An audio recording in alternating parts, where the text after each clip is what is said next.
Hello everyone, good morning and welcome back in learn and grow classes. Friends, हम पढ़ रहे हैं adverb और एडवर्ब जिसे क्रिया विशेषण कहते हैं। एडवर्ब में हम उसके जो टाइप है उसमें फर्स्ट सिंपल एडवर्ब को पढ़ रहे हैं और सिंपल एडवर्ब में अभी तक हमने टाइम, प्लेस और मैनर को हम पढ़ चुके हैं। मुझे उम्मीद है आपको वो वीडियो पसंद आई होगी और अच्छी लगी होगी। उसमें जो रूल लिखे गए थे वो आपको समझ में आए होंगे। अब उस क्रम में आगे बढ़ते हैं तो सिंपल एडवर्ब में अभी जो रेस्ट रह गए हैं उन्हें हम पढ़ते हैं। आइए एडवर्ब ऑफ सिंपल एडवर्ब में नेक्स्ट देखते हैं हम एडवर्ब ऑफ फ्रीक्वेंसी या एडवर्ब ऑफ नंबर, जिसे हम एडवर्ब ऑफ फ्रीक्वेंसी को नंबर भी कहते हैं। तो यहां देखते हैं एडवर्ब ऑफ फ्रीक्वेंसी को देखते हैं। एडवर्ब ऑफ फ्रीक्वेंसी में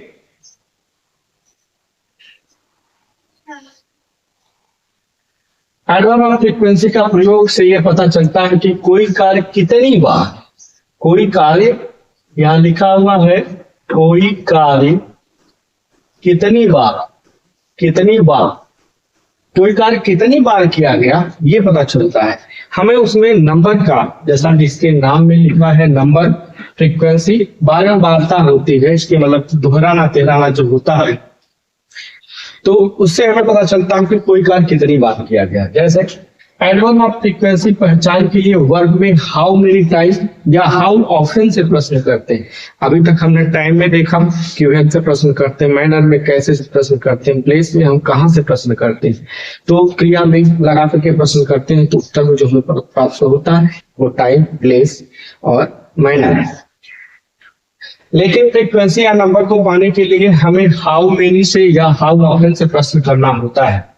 यहाँ पे लिखा है, जैसे सब में हमने देखा उस तरह से इसमें लिखा है विच। यहाँ लिखा हुआ दूसरा एक शब्द है विच, और विच का मतलब होता है जैसे। जैसे हम यहाँ पे लिखते हैं कि हम एग्जाम्पल जहाँ होगा, देखिए जैसे यहाँ पे लिखा है ये इजी लिखा हुआ है। सही लिखने का तरीका जो एग्जाम्पल ऐसे लिख करके आप कर देते हैं ये गलत होता है। इसका मतलब होता है एक्सरसाइज से होता है। ये जो इजी लिखा है ये लैटिन वर्ड की एग्जाम्पली ग्रेडिया शब्द से आया है, जिसका इंग्लिश में मतलब होता है फॉर एग्जाम्पल। तो ये लैटिन वर्ड के एग्जाम्पली ग्रेडिया शब्द से आया है। तो आप आज के बाद ऐसे ही लिखेंगे, इस तरह से नहीं लिखेंगे जो आप ऐसे करके ऐसे कर देते हो, ये गलत है। ये एग्जाम्पल का वो नहीं है सिंबल, बल्कि क्या है, एक्सरसाइज का। तो उम्मीद आपको समझ में आएगी।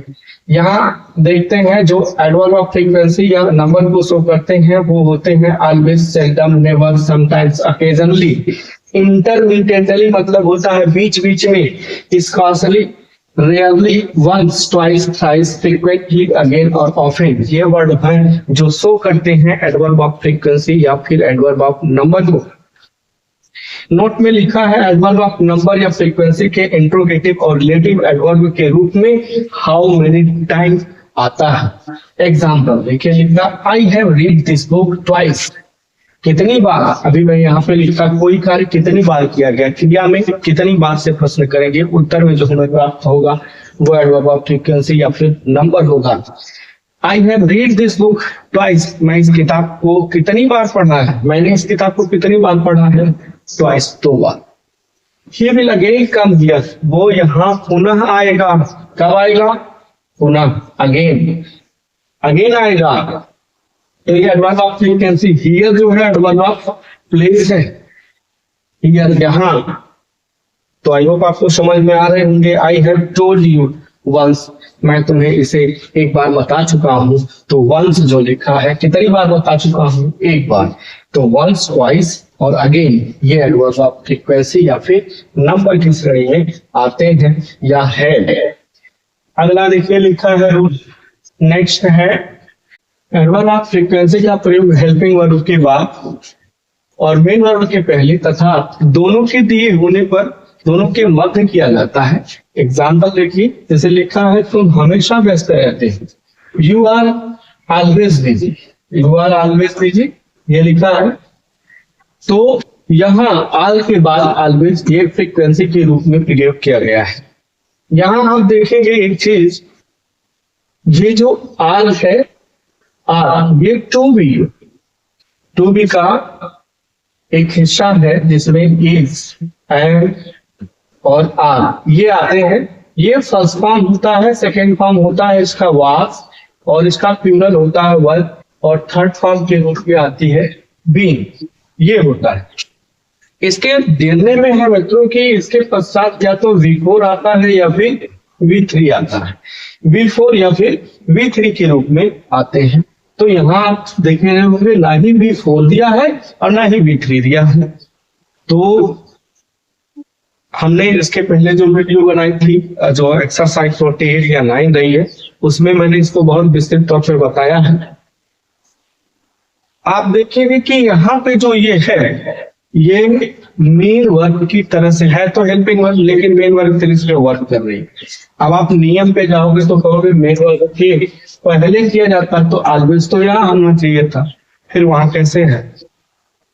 तो आप एक चीज ध्यान रखिएगा, मैंने इसे सिर्फ समझाने हेतु आपको ये यहाँ पे लिखा है, बताने का प्रयत्न किया है कि जब भी फ्रीक्वेंसी का या नंबर, एडवर्ब ऑफ नंबर या फ्रीक्वेंसी का यूज किया जाएगा तो वो तो या तो हेल्पिंग वर्ब के बाद और मेन वर्ब के पूर्व इस्तेमाल किया जाएगा। तो इस चीज को ध्यान में रखते हुए आप बहुत ज्यादा इस पे दिमाग लगाने की जरूरत नहीं है, इसे ध्यान रख करके आप यहाँ पे लगा दीजिएगा। दूसरा ये एक थोड़ा सा लॉजिकल जो बनता है, वो लॉजिकल ये है कि एडवर्ब जिसे मॉडिफाई करता है वो उसके पास रखा जाता है। तो यहाँ एडजेक्टिव बिजी जो वर्ड है ये एडजेक्टिव के रूप में इस्तेमाल हुआ है, तो यूं भी कह सकते हैं आप। बहरहाल यहाँ पे नॉर्मल सेंस आप लेके चलिएगा कि आर को मेन वर्ब की तरह से ट्रीट ना करिएगा, हालांकि है यहाँ पे वर्क कर रही है, किंतु इसे हम हेल्पिंग वर्ब मान करके ये रखिएगा कि इसके पास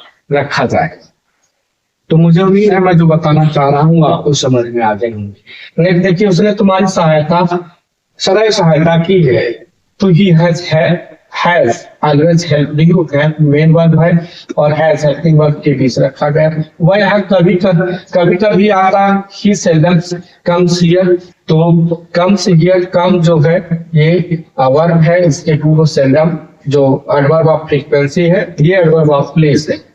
जो गरजते हैं वो बरसते नहीं, ये barking dog seldom bites, bite मतलब काटना और सेल्डम मतलब प्राय, डॉग मतलब कुत्ता, बार्किंग मतलब भौंकना। तो यो भी कह सकते हैं भौंकने वाले कुत्ते काटते हैं। इस पे प्रोवर्ब्स है जिसे आप मुहावरा कहते हैं या कहावत कहते हैं, उसमें आता है कि जो गरजता है वो गरजता नहीं, तो बार्किंग डॉग सेल्डम बाइट्स। तो यहाँ पे सेल्डम का यूज किया गया एडवर्ब ऑफ फ्रीक्वेंसी के रूप में। नेक्स्ट देखिए लिखा है, एडवर्ब ऑफ फ्रीक्वेंसी में अगर use to, has to, have to का यूज किया गया है, हैड टू का यूज किया गया है, तो एडवर्ब ऑफ फ्रीक्वेंसी जो भी यूज होगी वो इनके पूर्व आएगी, पहले प्रयोग किया जाएगा ना कि बाद में। जैसे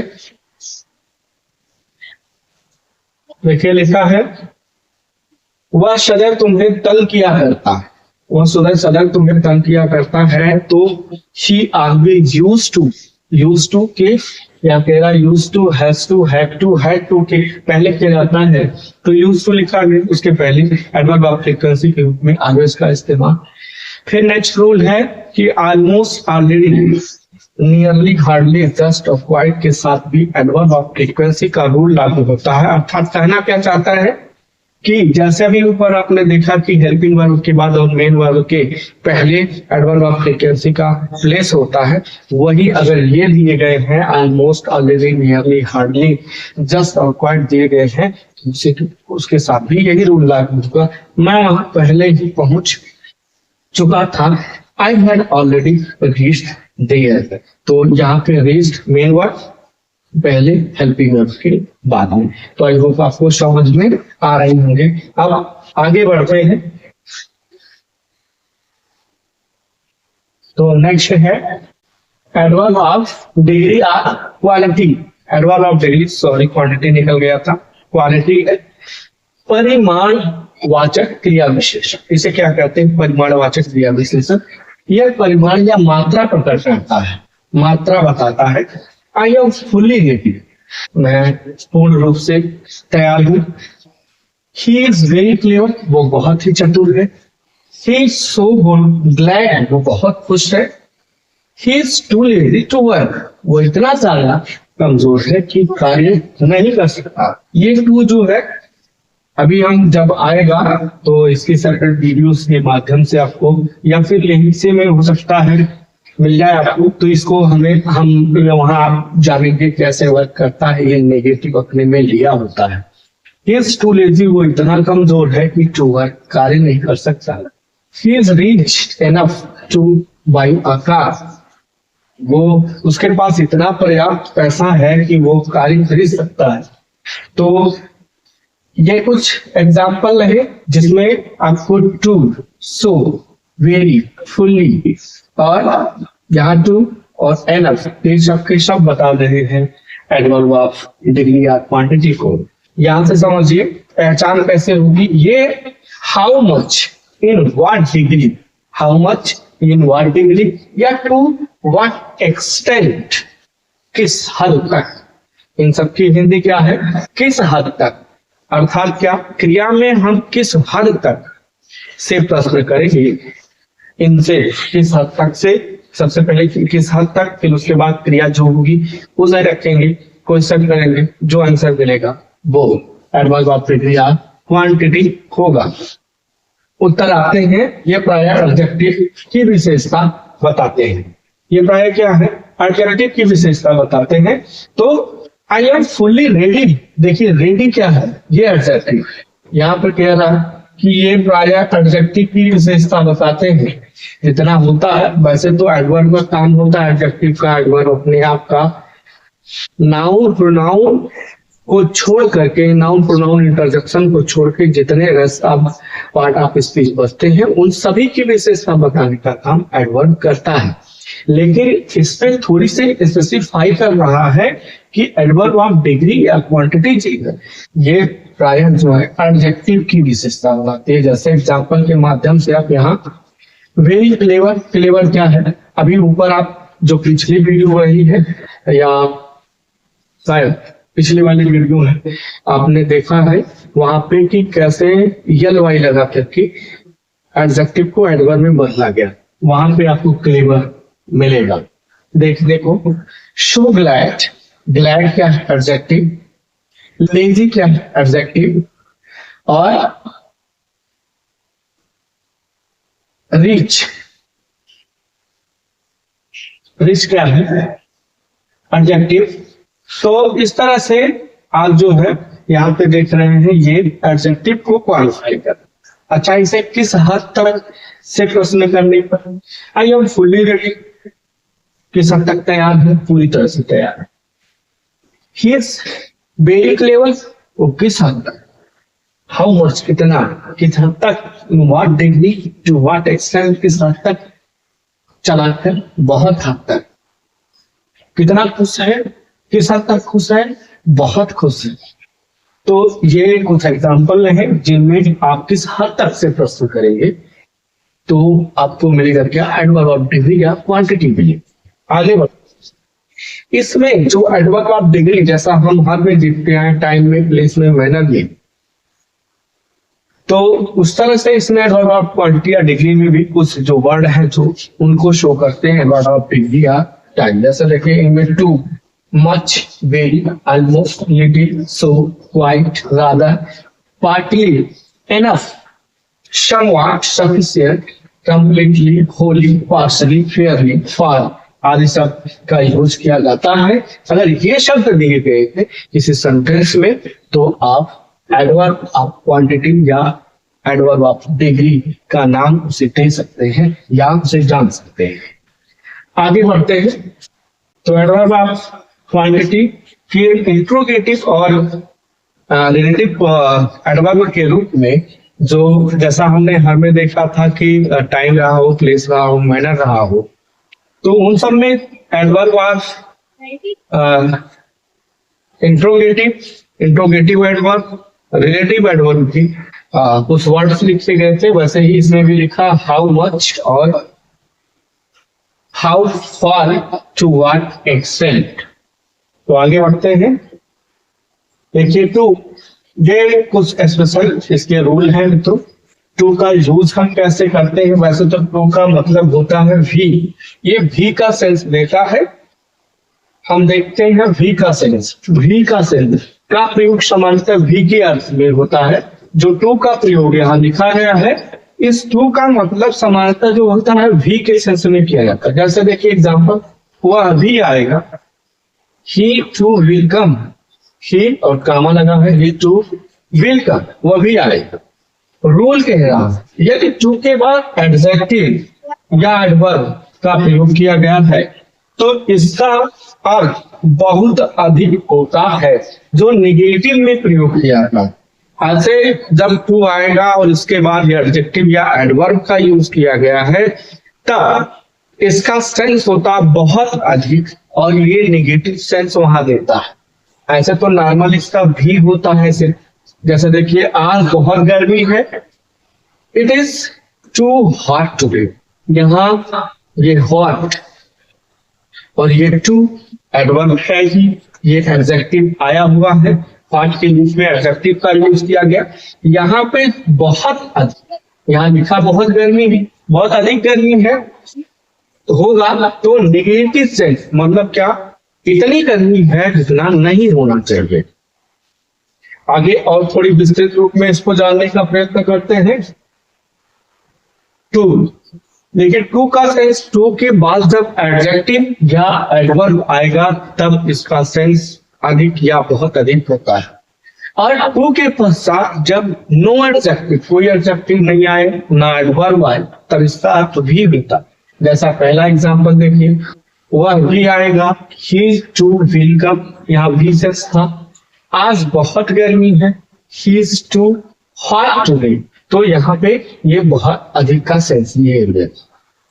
आगे देखते हैं, टू प्लस एडजेक्टिव या एडवर्ब अगर आ रहा है तो टू के का जो सेंस होगा वो होता है उतना जितना नहीं होना चाहिए। निगेशन, जब निगेटिव में सेंस रहेगा इसके पश्चात तो निगेटिव सेंस आते हैं। अगर टू के पश्चात एडजेक्टिव और एडवर्ब दिया है तो टू का मतलब होता है उतना जितना नहीं होना चाहिए, मोर देन एनफ। जैसे एग्जाम्पल में लिखा है, मैं आपको देखकर इतना अधिक प्रसन्न हूं जितना नहीं होना चाहिए। देखिए क्या है कि ये बता रहा है कि अगर जो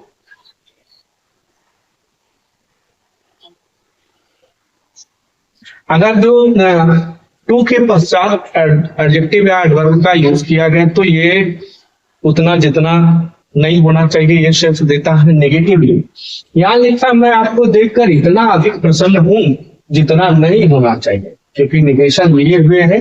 आई am too glad to see, देखिए आप कितना ऐसा ही सेंटेंस है, यही तरह सेंटेंस हो और इस सेंटेंस में आपको लगेगा कहाँ नॉट का यूज तो किया नहीं गया, क्योंकि टू जो है मित्रों इसके बाद ग्लैड ये एडजेक्टिव के रूप में आया हुआ है, तब इसका सेंस उतना जितना नहीं होना चाहिए निगेशन लिए हुए। इसको इस अच्छा ऐसे देगा, ऐसा सेंटेंस होगा तो उसका ये सेंस आएगा उतना जितना नहीं होना चाहिए, और ये पॉजिटिव वे में है कि कोई को मिलकर के कोई खुशी होता है। तो यहाँ पे इस टू की जगह अगर हम वेरी का यूज कर देते हैं ये सेंटेंस सही हो जाएगा। देखिए टू के बजाय वेरी सही होगा। यहाँ सिर्फ और सिर्फ वेरी रखेंगे, I am very glad to see you. अभी ये टू से रिलेटेड मैं एक सेपरेट वीडियो बनाऊंगा जो इसमें कुछ एडवर्ब ऐसे हैं, टू है, इनफ है और लेट है, इस तरह से बहुत सारे एडवर्ब हैं जिनको मैं एक सेपरेट वीडियो बना करके आपको बताने का प्रयत्न करूंगा कौन कहाँ कैसे यूज होता है। एक स्ट्रक्चर है टू प्लस मच को सही माना जाता है, टू मच टू उसके बाद एडजेक्टिव या एडवर्ब को सही माना जाता है। अगर कोई स्ट्रक्चर दिया गया है, कोई सेंटेंस दिया गया है, उसमें पहले टू और फिर मच तब नाउन दिया होता है तो सही, या फिर मच और के बाद टू और उसके बाद एडजेक्टिव या एडवर्ब दिया तो सही होता है। देखिए इसके वेश में गलत पहले हिस्से इसके बॉटम में जाते हैं तो टू स्पेशली क्या है, यहाँ हम पढ़ भी रहे हैं उसको, ये एडवर्ब है। बेसिकली क्या है, ये एडवर्ब है। अच्छा, एडवर्ब ये आएगा स्ट्रक्चर में, तो यहाँ देखिए इसे टू है, टू, इसके बाद ग्लैड, ये एडजेक्टिव आया। ठीक उसी तरह से ये मच एडजेक्टिव। अच्छा, एडजेक्टिव ये मॉडिफाई किया इसको, और एडजेक्टिव की विशेषता बताने के लिए नाउन आता है, इसलिए इस तरह से इसे इस तरह से समझने का प्रयास करिए कि जो इसकी डेफिनेशन होती है एडजेक्टिव विशेषता बताता है, नाउन प्रोनाउन की, इसलिए इसके पास रख सके। अगर इसको यहाँ रख दिए तो गलत। और टू एडवर्ब है, ये एडवर्ब अपने आप की और एडजेक्टिव की भी विशेषता होता है। तो इस तरह से आपको मुझे उम्मीद है समझ में आ गया होगा। अब देखिए यहाँ पे मच और टू, टू पर ये एडजेक्टिव, कोई दिक्कत नहीं यहाँ। अच्छा, ये टू आया तो इसके बाद ये एडजेक्टिव भी आ सकता है, क्योंकि इसको भी मॉडिफाई कर सकता है, एडवर्ब अपने आप को मॉडिफाई करता है। तो ये अगर इस तरह के दिया गया है तो उसे सही माना जाता है। एग्जाम्पल से समझ में आ जाएगा। इसमें बहुत अधिक कठिनाई है, इसमें बहुत अधिक कठिनाई है। जैसे there is too much difficult. अब देखिए टू मच दिया है, तो ये डिफिकल्ट क्या है, नाउन। टू मच, ये डिफिकल्ट क्या है, नाउन। इसमें बहुत अधिक कठिनाई है, यह बहुत अधिक कठिन है। It is much too difficult. अब यहाँ मच टू और एडजेक्टिव या एडवर्ब, तो ये जो है ये एडजेक्टिव है। यहाँ मैंने शॉर्ट में ये लिख भी दिया है, ये एडजेक्टिव है। तो इस तरह के इसको स्ट्रक्चर आपको याद रखने हैं। ये अगर आपको याद रहा तो एग्जाम में जब भी प्रश्न दिए जाएंगे, जैसे यहाँ नाउन दिया है, सीधे एडजेक्टिव उठा के रख देगा, या किसी भी पार्ट ऑफ स्पीच को रख देगा। बेसिकली रखेगा क्या, ये आपको समझ में आएगा, ये जो एडवर्ब होना चाहिए, यहाँ पे एडजेक्टिव होना चाहिए। ये नहीं, आप मच के डीएनए में घुसिए, ये एडजेक्टिव है, टू के डीएनए में एडवर्ब है। तो इसे ध्यान रखेंगे। मुझे उम्मीद है आपको समझ में आ रहा है जो मैं समझाना चाह रहा हूँ। आगे बढ़ते हैं। तो आगे है एनफ।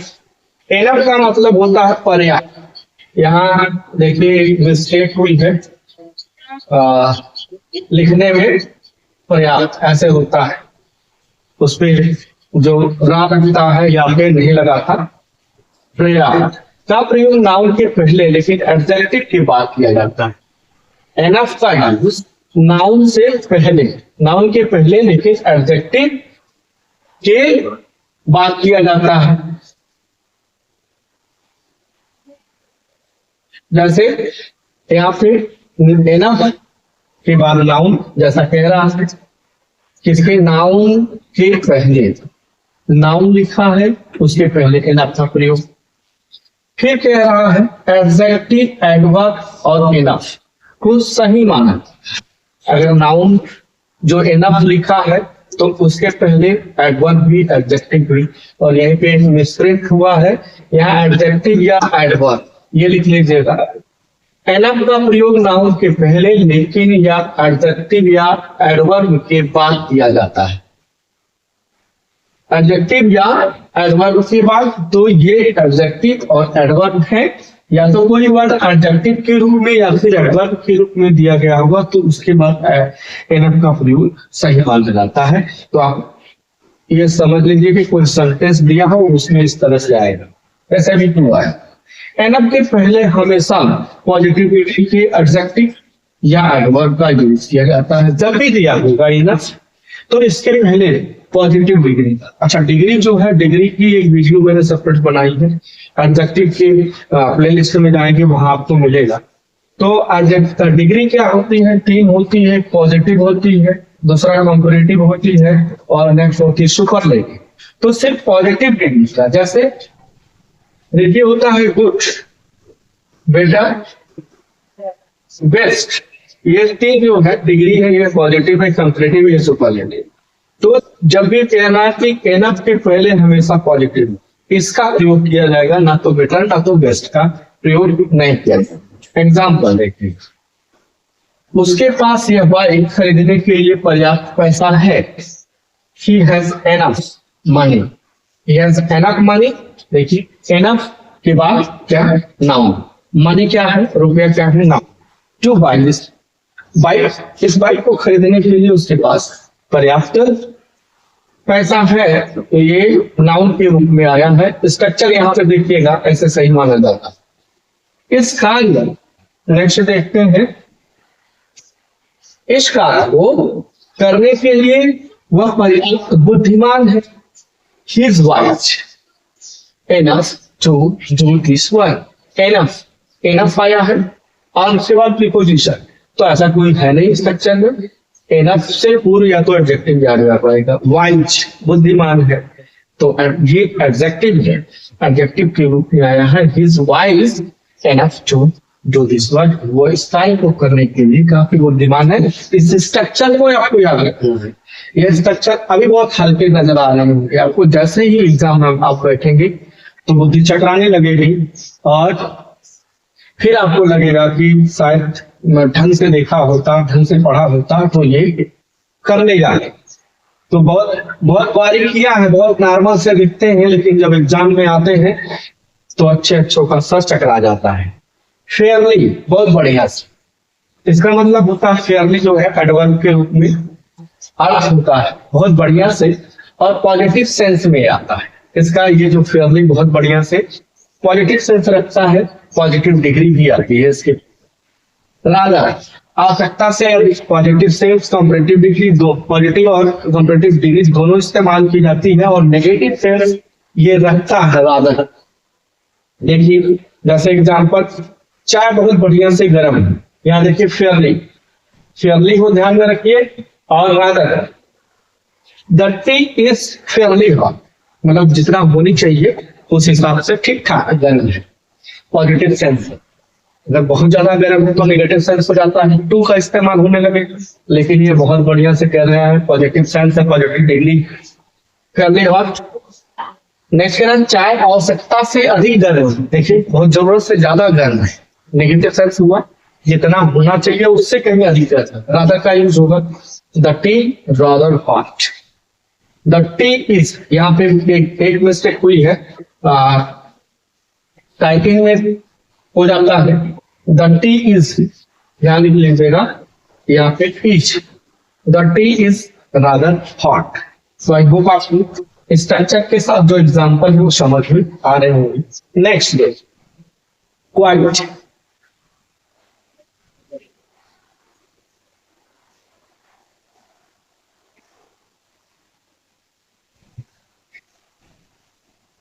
लिखा है क्वाइट, क्वाइट मतलब होता है पूरी तरह से।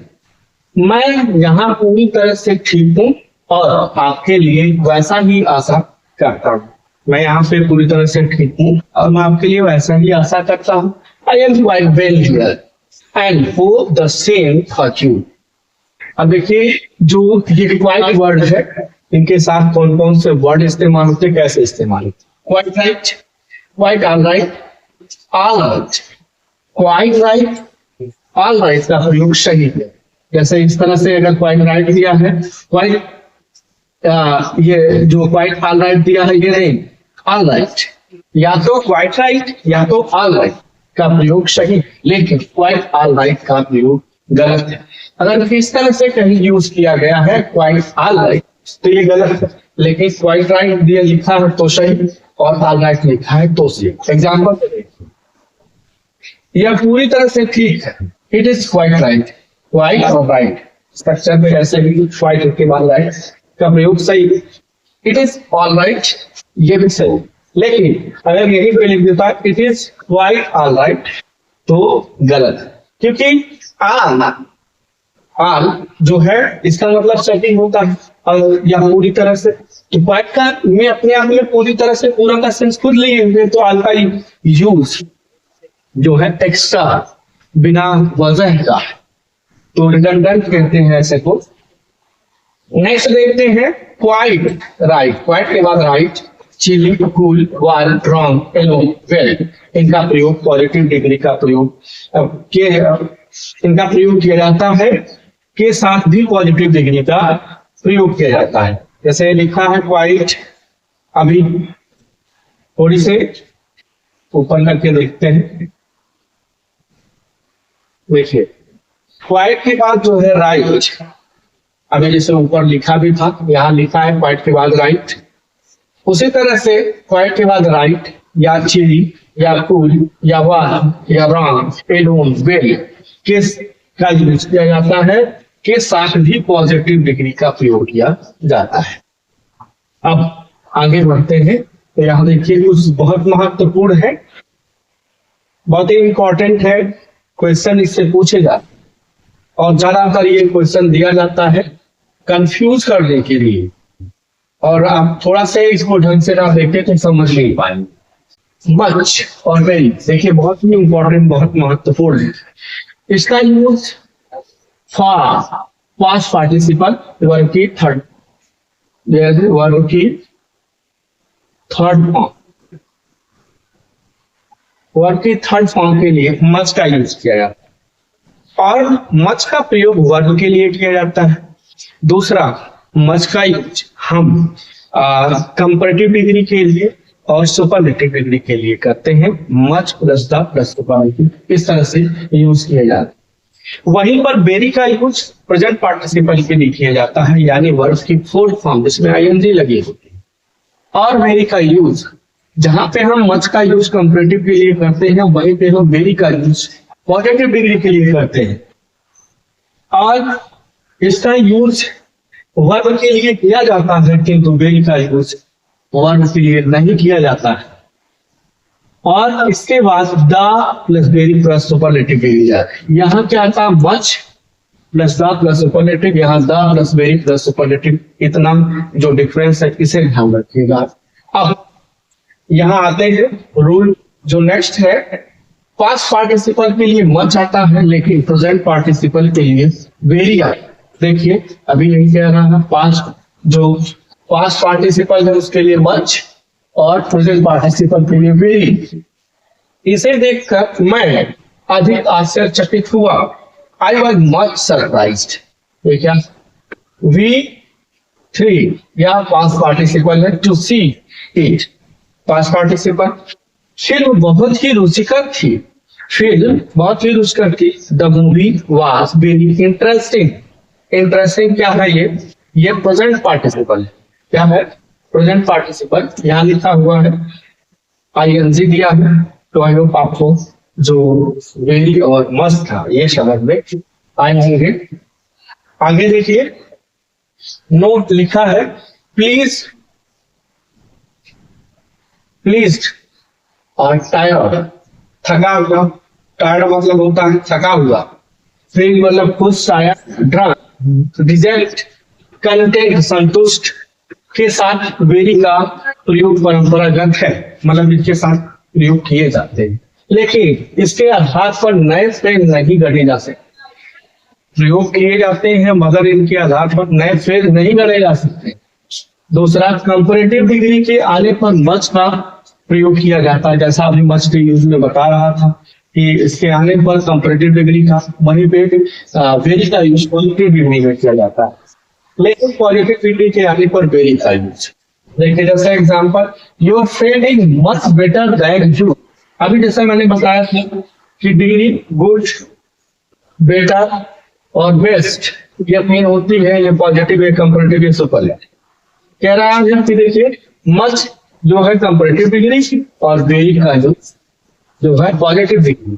तो मच दिया गया है, देखिए बेटर लिखा है, सही है। और सबसे बड़ी बात होती है कंपैरेटिव डिग्री की पहचान में दैट का यूज किया जाता है। तो कंपैरेटिव, अगर आपको यहाँ से क्लियर नहीं होता, दैट याद रखिए ये कंपैरेटिव डिग्री है, और द याद रखिए ये सुपरलेटिव डिग्री को दर्शाता है। वेरी और देखिए गुड, तो मुझे भी आपको समझ में आ गए होंगे। आगे चलते हैं, आगे बढ़ते हैं। इस वेरी को लिखिएगा वर्ब, ये क्या है, वर्ब है। वाई को आप बी बना लीजिएगा। तो वर्ब की विशेषता बताने के लिए मच का यूज करना चाहिए, ना कि वेरी का, लेकिन मच के पहले वेरी आ सकता है। तो ही टॉक्स वेरी, टॉक्स ये वर्ब है और इसकी विशेषता बताने के लिए वेरी का यूज किया गया है, जबकि गलत है, क्योंकि वेरी की भी जो वर्ब की विशेषता के लिए वर्ब के लिए मच का प्रयोग किया था, तो ये मच होना चाहिए। यहाँ देखिए, यहाँ सही लिखा है, he talks much, he talks very much, ऐसा यूज किया जा सकता है, लेकिन मच के पहले वेरी का आ सकता है। तो आई होप आपको समझ आ गई। अब देखिए, वेरी के दो सेंस होते हैं, दो अर्थ लिए होता है। एडवर्ब में इसका अर्थ होता है बहुत बड़ी मात्रा, बहुत बड़ी मात्रा, और एडजेक्टिव में इसका अर्थ होता है सचमुच ऐसा ही, सचमुच ऐसा ही। और यहाँ चला गया है, देखिए, एकदम, एकदम, ये जैसे होते हैं एडजेक्टिव में। वेरी का एडजेक्टिव में दो अर्थ होता है, सचमुच ऐसा ही, दूसरा अर्थ होता है एकदम, और एडवर्ब में होता है इसका बहुत बड़ी मात्रा। तो आई होप आपको समझ में आ गया होगा वेरी और मच का यूज। आगे देखते हैं, कभी कभी सुपरलेटिव डिग्री के साथ वेरी या मच का प्रयोग किया जाता है। ऐसा प्रयोग किसी बात पर जोर देने के लिए किया जाता है तथा इसे एम्फैटिक सुपरलेटिव कहा जाता है। अभी जो यहाँ पॉइंट वाइज लिखे गए थे वेरी और मच के, उसको एक एक करके डिस्क्राइब किया गया है। एम्फैटिक सुपरलेटिव का प्रयोग करते समय द का प्रयोग मच के बाद और वेरी के पहले किया जाता है, इसे ध्यान रखिएगा। इस द का प्रयोग जैसे मच लिखा होगा, मच के बाद करेंगे, लेकिन वेरी के पहले, अगर वेरी लिखा होगा तो इसके पहले करेंगे। तो मच के बाद और वेरी से पहले, ये चीज ध्यान रखिएगा जब एम्फेसाइज करना होगा एम्फैटिक। जैसे he is much the best boy, देखिए मच के बाद यहाँ लिखा था मच का प्रयोग किया जाता है, इसका प्रयोग तथा इसे एम्फैटिक सुपरलेटिव, हाँ, कभी कभी सुपरलेटिव डिग्री के साथ वेरी या मच का प्रयोग किया जाता है। ऐसा प्रयोग किसी बात पर जोर देने से, यहाँ पे लिखा है एम्फैटिक सुपरलेटिव का प्रयोग करते समय द का प्रयोग मच के बाद, मच के बाद करते हैं, लेकिन वेरी से पहले। तो यहाँ मच के बाद जो है किया गया है, यहाँ पे जैसा मैंने बताया मच के बाद वेरी से पहले। तो ये सेंटेंस करेक्ट। आगे बढ़ते हैं,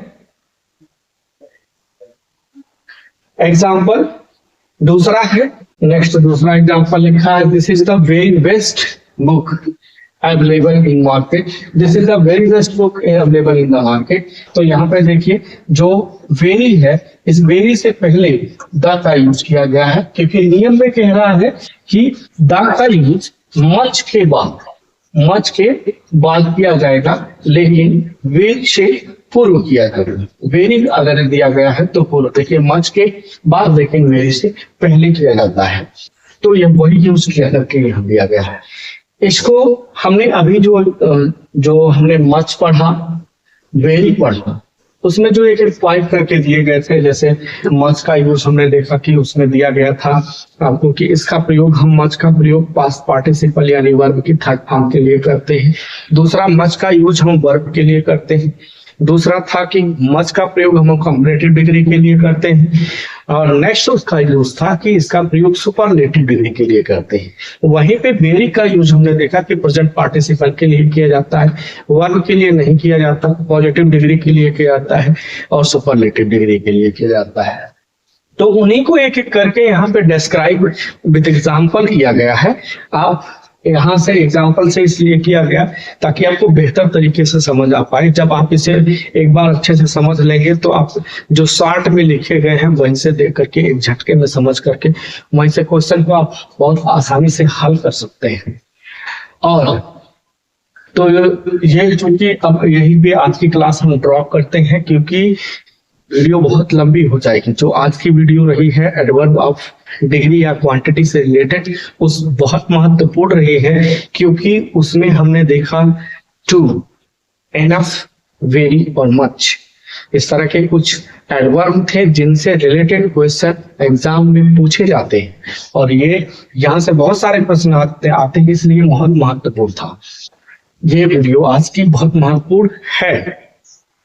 अब इसके पश्चात में तो जो द सिंपल एडवर्ब रह गए हैं फर्स्ट टाइप में, उसमें हम जो पढ़ चुके हैं और जो बचे हुए हैं उन्हें लेकर के, जो बच गए हैं सिंपल एडवर्ब में, उन्हें लेकर के नेक्स्ट वीडियो में, नेक्स्ट क्लास में मिलते हैं। तब तक के लिए good bye and thanks for watching video. Have a nice day.